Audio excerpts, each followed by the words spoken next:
प्रिय दोस्तों, स्मोक और फॉग यानी कोहरे का कॉम्बिनेशन जब होता है उसे बोलते हैं स्मॉग।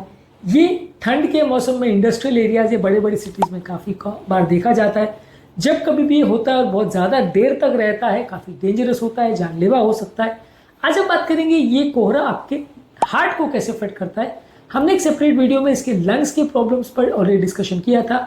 आज बात करेंगे कि ये कोहरा आपके हार्ट को किस तरह से अफेक्ट कर सकता है और हार्ट की कौन कौन सी बीमारियां ये कर सकता है। जानना और समझना इसलिए ज़रूरी है क्योंकि हार्ट पेशेंट्स को इस टाइम पर ज़्यादा सतर्क रहने की आवश्यकता है। बहुत सारी तरह की हार्ट की बीमारियां इस टाइम पर बढ़ सकती है, इस बारे में जानकारी होना आवश्यक है। टॉपिक पर जाने से पहले जो लोग हमारे चैनल पर नए हैं उन्हें रिक्वेस्ट करूँगा कि चैनल को सब्सक्राइब करें, वीडियोज़ को लाइक करें, शेयर करें, फॉलो करें, कमेंट करें, पूरा देखें। टॉपिक इंपॉर्टेंट है, आपको किसी भी और चैनल पर नहीं मिलेगा, इसलिए अंत तक देखिएगा। चलिए शुरू करते हैं इंपॉर्टेंट वीडियो। सबसे पहला, ऐसे टाइम पर घर पर बहुत ज़्यादा धुआं या बहुत ज़्यादा कोहरा होने की वजह से ये स्मॉग का जो पार्टिकुलेट मैटर है आपकी ब्लड स्ट्रीम में चला जाता है, जिससे ब्लड में इन्फ्लेमेशन, सूजन बढ़ती है, ब्लड के क्लॉट बनने की टेंडेंसी बढ़ती है, आर्टरियल ब्लॉकेज की टेंडेंसी बढ़ती है, हार्ट अटैक का लकवे का चांस कई गुना बढ़ जाता है। इसके लक्षण में जाता है सांस फूलना, घबराहट होना, बेचैनी होना, कमजोरी लगना, धड़कन बढ़ जाना, इस तरह के लक्षण हो सकते हैं। पसीना बहुत ज़्यादा आ सकता है, बाहें में झुंझुनी हो सकती है। ये सारे लक्षण हार्ट अटैक के होते हैं। अगर ऐसा कुछ हो रहा है तो विशेष सावधानी रखें क्योंकि इस टाइम पर हार्ट अटैक और लकवे का रिस्क कई गुना बढ़ जाता है। लंबे समय तक जब इस तरह का कोहरा रहता है तो नलियों में ब्लॉकेजेस के बढ़ने का या बिगड़ने का चांस भी कई गुना बढ़ जाता है। इसके अलावा हृदय की अलग अलग धड़कन की प्रॉब्लम भी इस टाइम पर ज़्यादा होती है क्योंकि हार्ट के करंट कंडक्शन सिस्टम भी वायरों से चलता है और ये वायर भी सेल से ही बने होते हैं। इनमें सूजन होने की वजह से ओवरऑल हार्ट रिदम्स कॉम्प्रोमाइज होती है। धड़कन की प्रॉब्लम, चक्कर, कमजोरी और बेहोशी की प्रॉब्लम ज़्यादा होती है इस टाइम पे। इसके अलावा आपका ब्लड प्रेशर भी बढ़ जाता है ऐसे टाइम पर। अगर आप पार्टिकुलर मैटर बहुत ज़्यादा इनहेल करते हो तो शरीर के अंदर इन्फ्लेमेशन होता है जिससे नलियाँ सख्त हो जाती है और ब्लड प्रेशर बढ़ जाता है। ये आपके हार्ट को स्ट्रेन करता है और लंबे समय में बीपी, शुगर, कोलेस्ट्रॉल, ये सारी बीमारियाँ इससे रिलेटेड बढ़ते जाती है। मेटाबॉलिक सिंड्रोम हो सकता है जिसमें ब्लड प्रेशर का एक इंपॉर्टेंट योगदान होता है। इसके अलावा ब्रेन से संबंधित सारी प्रॉब्लम्स भी बढ़ जाती है। ब्रेन में इन्फ्लेमेशन बढ़ता है जिससे ब्रेन की नलियों में भी क्लॉट हो सकता है। अगर ब्रेन की नली में क्लॉट होता है तो वहाँ पे भी लकवा सकता है जिसमें आपको थोड़ा सुनपना महसूस होता है, कमजोरी हो सकती है, कन्फ्यूजन हो सकता है, बोलने में तकलीफ आ सकती है। इस तरह का कोई भी लक्षण अगर आपको हो रहा है तो ये लकवे की तरफ पॉइंट करेगा और इस तरह की चीज़ों में आपको तुरंत ट्रीटमेंट की आवश्यकता है। इसके अलावा किसी व्यक्ति का अगर कोई ब्लॉकेज पहले से है तो उसके सिम्टम्स बढ़ सकते हैं क्योंकि आपको प्रॉपर हवा नहीं मिल पा रही है तो आपके हार्ट और लंग्स को ज़्यादा काम करना पड़ता है, ब्लड रिक्वायरमेंट बढ़ जाती है। तो ऐसे समय में चलने फिरने में, छाती में दर्द होना, घबराहट, बेचैनी होना, इस तरह के लक्षण ज़्यादा हो सकते हैं। नलियों में सूजन और क्लॉटिंग की वजह से ऐसा देखने को मिल सकता है।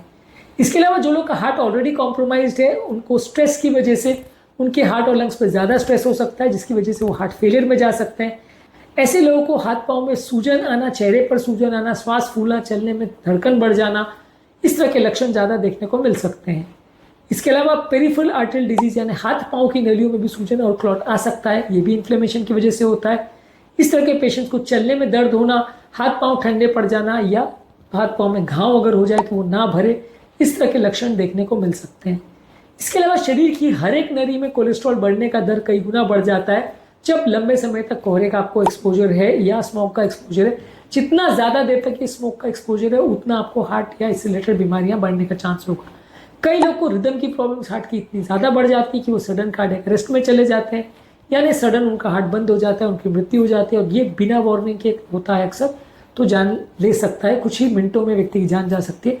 तो ये सडन कार्डियक अरेस्ट होने का चांस भी कई गुना बढ़ता है। इसके अलावा कई लोग को पाँव की नली में क्लॉट भी बन सकता है, वहाँ पे भी सूजन की वजह से डीप वीनस थ्रोम्बोसिस हो सकता है। इसके पेशेंट्स में यूजली पाँव में दर्द होना, स्वेलिंग होना, लाल हो जाना या गर्मी पाँव में होना, इस तरह के लक्षण हो सकते हैं। और कभी कभार अगर एक क्लॉट पाँव की नली से निकल के अगर हार्ट के थ्रू लंग्स में चला जाए, उसकी नली को चोक कर दे तो पल्मोनरी एम्बोलिज्म बोलते हैं उस बीमारी को, वहाँ पे भी पेशेंट को सडन श्वास का तकलीफ हो सकता है और जान का खतरा हो सकता है, इस व्यक्ति की मृत्यु भी हो सकती है। तो ज़्यादातर ये तरह के क्लॉटिंग है जो हार्ट में, ब्रेन में, पाँव में, सारी नलियों में आपको देखने को मिल सकते हैं। स्मोक के दौरान ये सारे प्रॉब्लम ज़्यादा होते हैं। इसके अलावा रिदम की प्रॉब्लम्स, कार्डियक अरेस्ट और पहले के एग्जिस्टिंग ब्लॉकेजेस के बढ़ने और बिगड़ने के चांसेस कई गुना बढ़ जाते हैं जब वातावरण में कोहरा होता है क्योंकि ये आपकी हेल्थ को कॉम्प्रोमाइज़ करता है। ज़्यादातर इस तरह की प्रॉब्लम्स होने का ज़्यादा रिस्क उम्र दराज लोगों को होता है। पहले से जिनको हार्ट का या लंग्स का प्रॉब्लम होता है उनको ज़्यादा होता है। जो लोग स्मोकिंग करते हैं उन्हें होता है। और अगर किसी व्यक्ति को डायबिटीज़ या मोटापे का प्रॉब्लम है तो उनको ये सब प्रॉब्लम्स होने का चांस ज़्यादा है। स्मोक के टाइम ये सारी चीज़ों से अपने हार्ट को कैसे प्रोटेक्ट करें और क्या क्या आप टिप्स फॉलो कर सकते हैं, इस पर एक अलग वीडियो हमने ऑलरेडी अपने चैनल पे किया, इसको ज़रूर चेकआउट करें। उम्मीद करूँगा कि आज के टॉपिक में कुछ नई बातें जानने को मिली होगी। जो लोग हमारे चैनल पर नए हैं उन्हें रिक्वेस्ट करूँगा कि चैनल को सब्सक्राइब करें, वीडियोज़ को लाइक करें, शेयर करें, फॉलो करें, कमेंट करें, पूरा देखें।